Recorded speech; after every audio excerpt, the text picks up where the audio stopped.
Hey guys, in this video we're going to take a look at how you can turn on or turn off home screen auto backup on the Samsung Galaxy S23 series.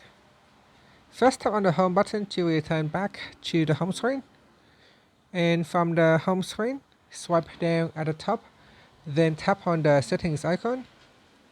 In the settings page, we now scroll down and tap on accounts and backup. Next, go to the Samsung Cloud section and tap on Backup Data.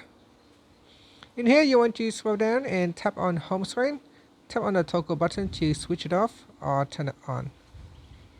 Now, this will not immediately backup. If you want to perform an immediate backup, you can tap on the Backup Now button at the bottom.